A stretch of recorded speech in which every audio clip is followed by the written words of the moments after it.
My name is Jake, and at 22 years old, I carried a secret that made me feel like a complete failure. While my friends were road tripping across states and my younger sister was already planning her first car purchase, I couldn't even start an engine without my hands trembling uncontrollably. The fear had roots that went deeper than anyone knew. When I was 16, I'd witnessed a terrible accident right outside our neighborhood. A young driver, probably not much older than me, had lost control on a rainy evening.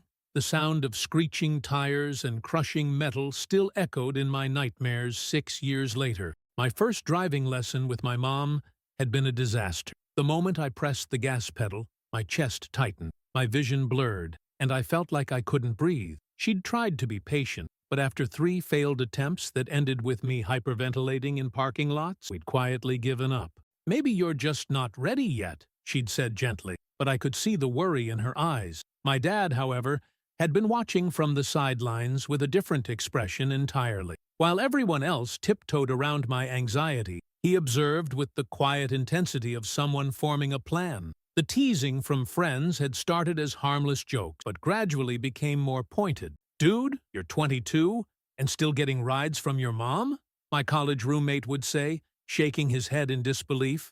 I'd learned to laugh it off, but inside, the shame was eating me alive. I felt trapped in my own life, dependent on others for the most basic adult freedom. Public transportation could only take me so far in our suburban town, and I was tired of planning my entire existence around bus schedules and other people's availability. The breaking point came on a Tuesday evening in March. I'd been offered an incredible internship at a marketing firm downtown, but it required reliable transportation. The position could have launched my career, but I had to turn it down. As I hung up the phone, I felt something inside me crack. My dad found me sitting on the back porch that night, staring at nothing.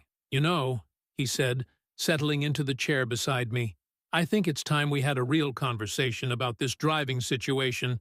I tensed immediately. "Dad, I've tried. It's not that simple." "I know it's not simple, son, but avoiding it isn't making it any simpler either." There was something different in his voice that night. Not the usual gentle encouragement or patient understanding. This was the tone he used when he meant business, the same voice that had guided me through learning to ride a bike, to swim, and to stand up to bullies. "What if I told you that tomorrow morning we're going to solve this problem once and for all?" My stomach dropped. "Dad, you don't understand. The panic attacks, the fear." "I understand more than you think," he interrupted quietly. "And that's exactly why I know we can beat this thing together." The way he said it made me look at him differently. There was a confidence there, a certainty that made me wonder what he knew that I didn't. The next morning arrived with the kind of crisp clarity that made everything feel possible. Dad was already dressed and waiting by the kitchen counter when I stumbled downstairs, still groggy and hoping he'd forgotten about our conversation. "Ready for our adventure?" he asked, jingling his car keys with a smile that was both reassuring and terrifying. "Dad, I really don't think—" "Before we go anywhere," he said, sitting down across from me, "I need to tell you something I probably should have shared years ago." The serious tone in his voice made me pay attention. Dad wasn't one for dramatic revelations or heart-to-heart conversation. He was practical, straightforward, and rarely dwelled on the past. "When I was your age, maybe a little younger, I was in a car accident that nearly killed me. I felt my coffee cup freeze halfway to my lips. In all my 22 years, he had never mentioned this. It was winter, black ice, and I was driving too fast trying to impress a girl." He chuckled softly at the memory.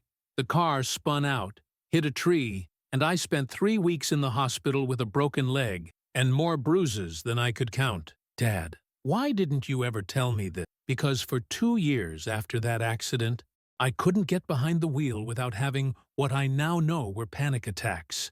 My hands would shake, my heart would race, and I'd break out in a cold sweat just thinking about driving." I stared at him in complete shock. This was my father, the man who'd driven cross-country multiple times, who'd taught my sister to drive with endless patience, who seemed fearless behind the wheel. "But you love driving. You've never seemed afraid of anything." "That's because I learned something important during those 2 years of being terrified. Fear isn't something you eliminate, Jake. It's something you learn to dance with. He stood up and walked to the window, looking out at his truck parked in the driveway. My dad, your grandfather, tried everything to get me back on the road. Gentle encouragement, tough love, even bribery. Nothing worked until the day he sat me down and said something that changed my perspective completely. What did he say? Dad turned back to me with that same confident smile from the night before. He said, "Son, the car isn't your enemy. Your imagination is. And the only way to beat your imagination is to replace its scary stories with real experience." The words hit me differently than any advice I'd received before. Everyone had been trying to convince me that driving wasn't dangerous. But Grandpa had acknowledged that it could be dangerous while offering a way forward anyway. So what did you do? We started small, really small. First day, I just sat in the driver's seat for 10 minutes with the engine off. Second day, I started the engine and let it idle. Third day, I moved the car 3 feet forward in the driveway. I could see where this was going, and surprisingly, it didn't terrify me as much as I'd expected. Each day, we added one tiny new element. And you know what I discovered? My imagination had been creating scenarios that were much worse than reality. The real experience of driving, when broken down into small pieces, was actually manageable. And that's what we're going to do today? That's exactly what we're going to do. But first, I want you to understand something crucial. He leaned forward, his expression serious. This isn't about becoming fearless, Jake. This is about becoming brave. And there's a huge difference between those two things. Dad's truck felt enormous as I approached it that morning. The silver Ford F-150 had been his faithful companion for over a decade, and I'd been a passenger countless times. But climbing into the driver's seat felt like entering foreign territory. "Remember," Dad said as he settled into the passenger seat, "we're not going anywhere today. We're just getting acquainted."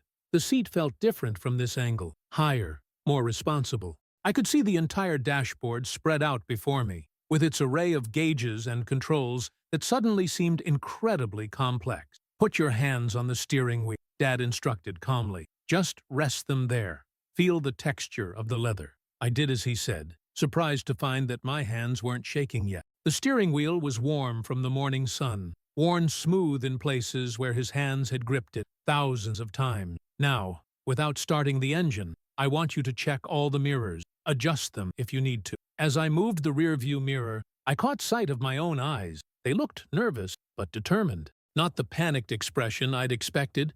"Good. Now let's talk about what you're feeling right now." "Nervous," I admitted, "but not terrified. Not yet. That's because nothing scary is happening. Your imagination hasn't had time to create disaster scenarios. This is what I want you to remember. Right now, in this moment, you're in control, and you're safe." We spent 20 minutes just sitting there. Dad had me identify every control, every gauge, every button. He explained what each one did in simple terms, turning the mysterious dashboard into a collection of tools with specific purposes. "Tomorrow," he said as we climbed out, "we'll start the engine." That night, I found myself thinking about the experience differently than I'd expected. Instead of dreading the next day, I was curious about it. The truck hadn't felt like a death trap. It had felt like a truck. Day 2 brought the sound of the engine rumbling to life. My heart rate increased, but Dad's steady presence kept me grounded. "Listen to that sound," he said over the gentle rumble. "That's not the sound of danger. That's the sound of controlled power, waiting for your instruction."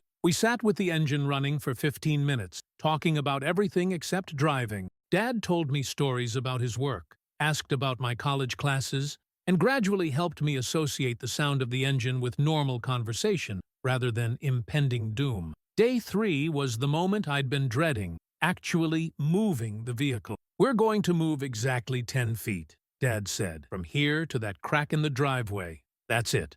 I pressed the gas pedal with the delicacy of someone defusing a bomb. The truck crept forward so slowly that a walking toddler could have kept pace. "Perfect," Dad said. "Now, brake gently and put it in park." When the truck stopped, I realized I'd been holding my breath. But I'd also done it. I'd actually driven a vehicle, even if it was only 10 feet. "How do you feel?" Dad asked. "Like I just climbed Mount Everest," I said, and we both laughed. Each day brought a new small challenge: 20 feet, backing up, turning the wheel while moving, making a complete circle in our large driveway. By the end of the first week, something remarkable had happened. The truck had stopped feeling like a foreign object.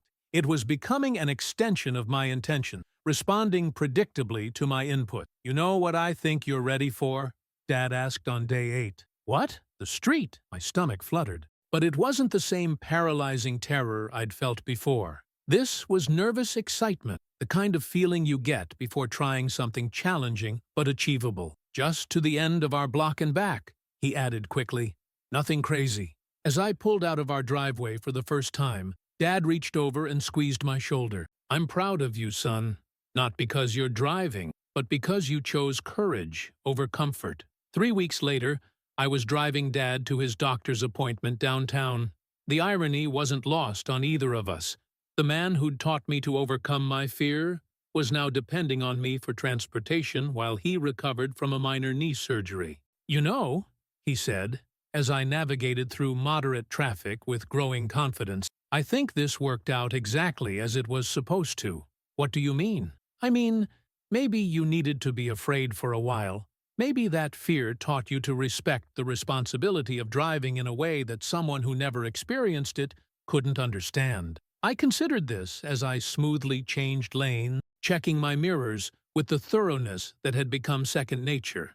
"You're probably the most careful driver I know," he continued. "You check everything twice, you maintain safe distances, and you never take unnecessary risks. That fear you thought was a weakness, it's actually made you stronger." The transformation hadn't happened overnight. Even after conquering our neighborhood streets, highways had presented a new challenge. But Dad's methodology remained consistent. Break it down into manageable pieces, practice each element until it becomes routine, then combine them gradually. My first highway experience had been a Sunday morning drive to a nearby town, chosen specifically for light traffic and familiar roads. Dad had navigated me through merging, lane changes, and maintaining highway speed with the same patient guidance he'd used in our driveway. The secret, he'd told me that day, is understanding that confidence comes from competence. The more skilled you become, the more confident you'll feel. Now, months later, I was the one offering rides to friends. The internship I'd missed had led to an even better opportunity, one that I could accept without hesitation because transportation was no longer an obstacle. But the most significant change wasn't practical, it was personal. Overcoming my driving fear had taught me something profound about facing challenges in general. "Dad," I said, as we pulled into the medical center parking lot, "I need to thank you for something. For teaching you to drive? For teaching me that courage isn't about not being afraid. It's about being afraid and doing it anyway." He smiled. The same confident smile he'd worn that first morning when he'd announced we were going to solve this problem. "You know what the best part is?" he said. "What?" "Now you can teach someone else. Fear is something that gets passed down through family, but so is courage, and courage is always stronger." As I helped him out of the truck, I thought about how many people might be struggling with fears that seemed insurmountable, how many opportunities were being missed, how many dreams were being postponed, because someone felt trapped by their own anxiety. That evening, I called my cousin Sarah, who'd been avoiding learning to drive for the same reasons I had. "What if I told you," I said, echoing my father's words, "that we could solve this problem together?" The cycle was beginning again, but this time I was the one offering hope instead of needing it. 6 months later, I received a text message that made me smile. "Just drove to work for the first time. Thank you for believing I could do this. Sarah." I showed the message to Dad, who was now fully recovered and back to his regular activities. "Looks like the lesson is spreading," he said with satisfaction. "The best lessons always do," I replied.